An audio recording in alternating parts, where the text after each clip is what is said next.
Hello everyone. आज हम एक कॉन्सेप्ट को समझेंगे। बहुत से लोगों के मन में डाउट रहता है कि गंगा नदी एक्चुअली निकलती कहाँ से, उसका ओरिजिन पॉइंट क्या है। बहुत से लोगों का मानना है कि उसका ओरिजिन पॉइंट गंगोत्री है, कईयों को मानना है कि गोमुख से निकलती है, लेकिन मेरा मानना है कि वो निकलती ही नहीं है कहीं से। और इसके साथ साथ आज के इस वीडियो में हम देखेंगे कि एक्चुअली गंगा नदी के पानी में कीड़े क्यों नहीं पड़ते हैं।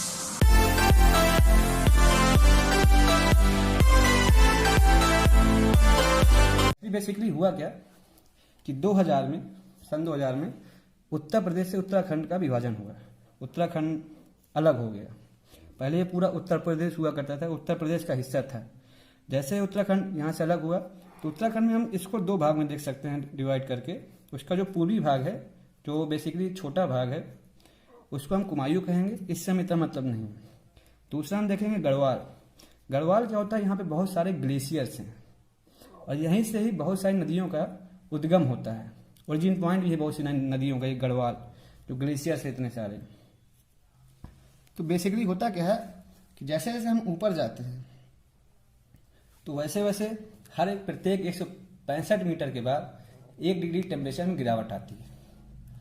तो यहाँ के जो पर्वतीय क्षेत्र है उत्तराखंड, तो उस पर्वत में हम जानते हैं जो ह्यूमिडिटी होती है वो एयर में हमेशा मौजूद रहती है। गर्मी में वो हमें दिखती नहीं, लेकिन जब इससे हम ठंडी में आते हैं, ठंडी में देखते हैं तो हमारे मुंह से भाप निकलती है।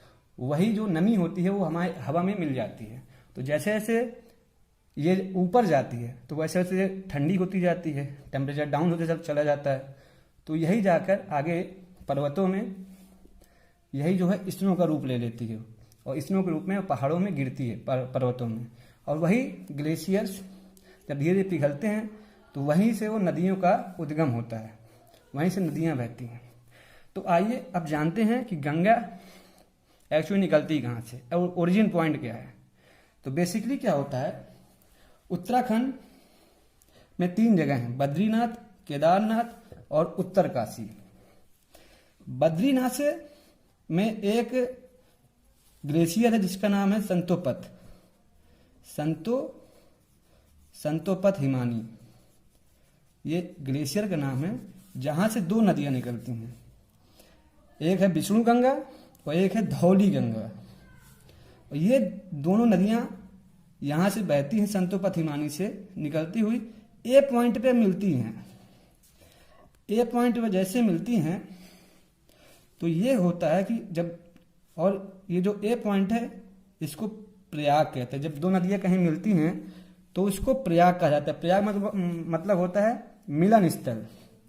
तो ये जो ए पॉइंट है इसको नाम दिया जाता है विष्णु प्रयाग से। ये आपका विष्णु प्रयाग कहलाता है। ये आपका विष्णु प्रयाग हो गया, जहां पे धौली गंगा और विष्णु गंगा मिलती हैं। अब ये जब 2 नदियां आपस में मिलती हैं तो जब वो आगे बढ़ती हैं, उस स्थान के बाद ए पॉइंट से आगे बढ़ती हैं, तो अगर इन 2 नदियों में, विष्णु गंगा और धौली गंगा में, किसी एक की गहराई दोनों की अपेक्षा में ज़्यादा होती है तो उस नाम से आगे नदी फिर बहती है। अगर धौली गंगा के यहाँ पे गहराई ज़्यादा होती तो धौली गंगा आगे जाकर निकलती, विष्णु गंगा की अगर ज़्यादा होती तो आगे नाम इसका विष्णु गंगा होता है। लेकिन यहाँ पे एक्चुअल में लगभग जो इसकी गहराई होती दोनों की बराबर है।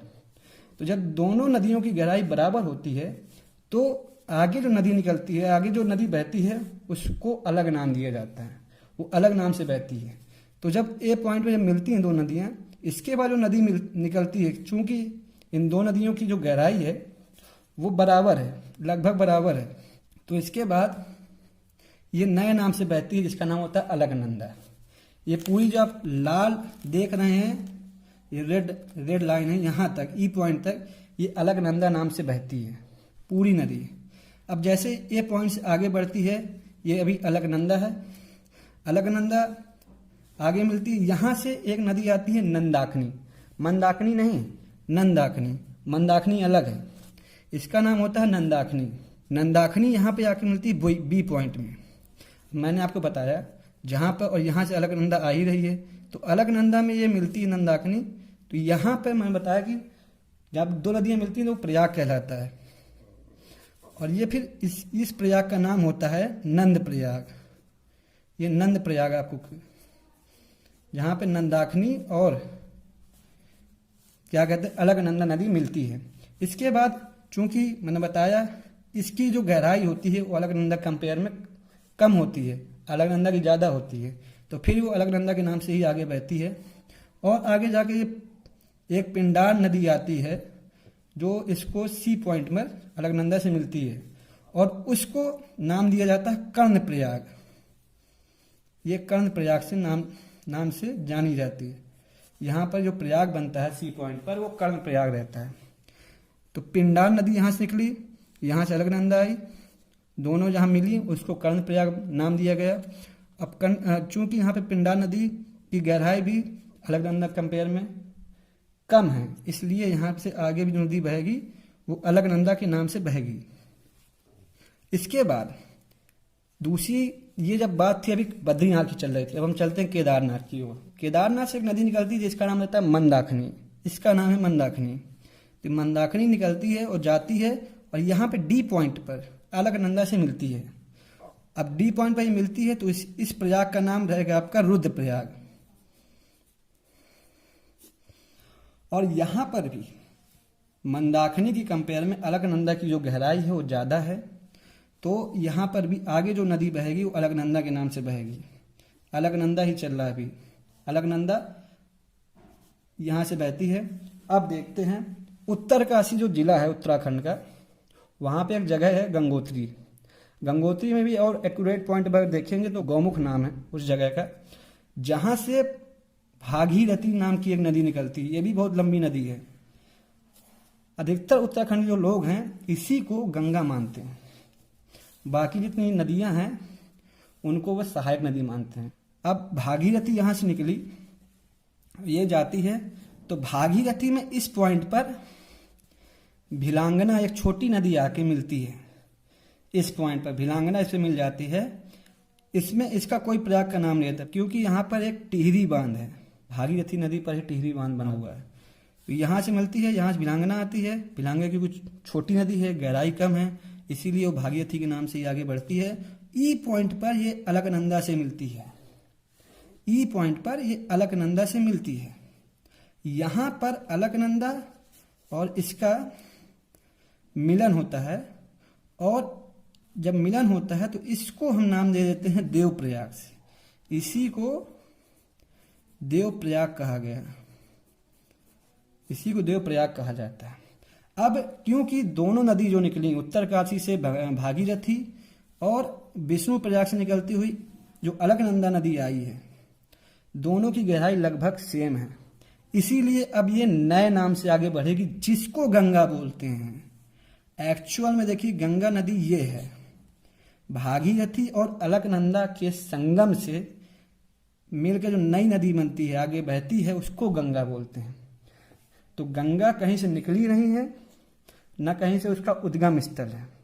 हाँ, बहुत से लोग जो छोटे पेपर होते हैं ग्रुप डी के होते हैं, तो वहाँ पर क्या होता है कि आपको डायरेक्ट पूछ रहा था गंगा कहाँ से निकलती है, तो वहाँ पे अगर ऑप्शन दिया था कि गंगोत्री के समीप गौमुख से निकलती है तो वहाँ आप लगा सकते हैं।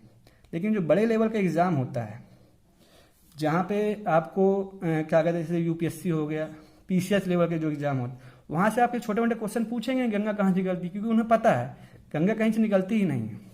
बीपीएससी के पेपर में क्वेश्चन आया था जहाँ पूछता है कि जो भागीरथी और अलकनंदा के जो जहाँ पे मिलती हैं उसका नाम क्या है, उस प्रयाग का नाम क्या है, तो वो होता है देवप्रयाग। ये क्वेश्चन आया था। और देवप्रयाग से आगे जो नदी बहती है उसको गंगा बोलते हैं। तो ये चीज़ है। अब आप सोचेंगे इतने ज़्यादा, और देखिए ये 5 प्रयाग होते हैं, इन्हीं को पंच प्रयाग नाम दिया गया, जिसमें विष्णु प्रयाग, नंद प्रयाग, कर्ण प्रयाग, रुद्र प्रयाग, देव प्रयाग, इन्हीं को पंच प्रयाग के नाम से जाना जाता है। हिंदू धर्म में इसका बहुत अधिक महत्व माना जाता है। अब आप कंफ्यूज ना हो कितने प्रयाग हैं, याद कैसे रखेंगे, तो इसकी एक ट्रिक है। आप भगवान कृष्ण को अगर अच्छे से जानते हैं तो उससे आप देख सकते हैं, समझ सकते हैं और आप इसको याद भी कर सकते हैं। होता क्या है कि भगवान कृष्ण जो थे अवतार किसके थे, तो विष्णु भगवान के, तो वहाँ से आया विष्णु प्रयाग। छोटे में उनका नाम क्या था, तो नंदलाल लोग बोलते थे प्यार से, तो वहाँ से आ गया नंद प्रयाग। कान में वो क्या पहनते थे, बाली, मतलब कर्ण प्रयाग, वहाँ से कर्ण आया, तो कर्ण से कर्ण प्रयाग हो गया। गले में क्या धारण करते थे वो, रुद्राक्ष माला धारण करते थे, वहाँ से आया रुद्र प्रयाग। और जब ये सब चीज़ मिल जाती थी, जब ये सब चीज़ मिल जाती थी तो किस रूप में दिखते थे, वो एक ईश्वर यानी देव के रूप में दिखते थे, तो वहाँ से आ गया देव प्रयाग। आप इस ट्रिक से याद कर रख सकते हैं। अब एक चीज़ आती है, तो यहाँ पे हम समझे कि गंगा नदी जो होती है कहीं से निकली नहीं है, बल्कि भागीरथी और अलकनंदा के संगम से मिलकर देवप्रयाग से जो नदी निकलती है उसका नाम गंगा है, उसको गंगा कहा गया है। तो अब देखते हैं कि गंगा नदी का जो पानी होता है उसमें कीड़े क्यों नहीं पड़ते हैं। तो बेसिकली होता क्या है, गंगा नदी जहाँ से निकलती है बहुत सी नदियों का जो हम बताया कि ड्रेन सिस्टम से मिलकर बना हुआ, यहाँ पे जितनी नदियाँ हैं ये पहाड़ी क्षेत्र की नदियाँ हैं, पहाड़ी क्षेत्र में मिलते हैं, तो यहाँ पे ज़्यादा बस्ती नहीं है, ना ज़्यादा पॉल्यूशन है, जिसके कारण यहाँ का जो पानी होता है बहुत स्वच्छ है। और इसके कारण क्या होता है, गंगा नदी में एक बैक्टीरियोफेज नाम का एक तत्व पाया जाता है। गंगा नदी में एक चीज़ है बैक्टीरियोफेज, जो गंगा नदी के पानी में पाई जाती है। ये क्या होती है, जो पानी में बहुत सारे जीवाणु होते हैं, विषाणु होते हैं, उनको ये खा जाती है, और इसी कारण कभी भी गंगा नदी के पानी में कीड़े नहीं पड़ते हैं। लेकिन आजकल हम देख रहे हैं कि हम गंगा नदी खुद अपने आप को स्वच्छ कर लेती है, लेकिन हम लोग खुद देखते हैं कि कानपुर से गंगा नदी बहती है तो कितना ज़्यादा उसमें कचरा, डायर जो कारखाने से जो कचरा उसमें डाल दिया जाता है, जिसके कारण वो गंदी इतनी हो गई है। जब पहला लॉकडाउन हुआ था 4-5 महीनों के लिए, उसके कारण आपने देखा होगा कि गंगा नदी के पानी कितना स्वच्छ हो गया था। तो वो खुद कहते हैं प्रकृति कि आपकी सहायता को हमें ज़रूरत नहीं है, हम खुद अपने आप को स्वच्छ कर लेंगे, आप हमारे में गंदगी डालना बंद करें, तब वो खुद स्वच्छ हो जाएंगे। हम लोग खुद खिलवाड़ करते हैं, तरह तरह की योजनाएं बनाते हैं, गंगा को स्वच्छ करने की योजना, इतनी पैसा खर्च करते हैं। वो खुद कहते हैं कि आप गंदगी मत डालिए, हम खुद अपने आप स्वच्छ हो जाएंगे। तो ये हमारा भी जिम्मेदारी बनती है गंगा को स्वच्छ रखने का। धन्यवाद। जय हिंद।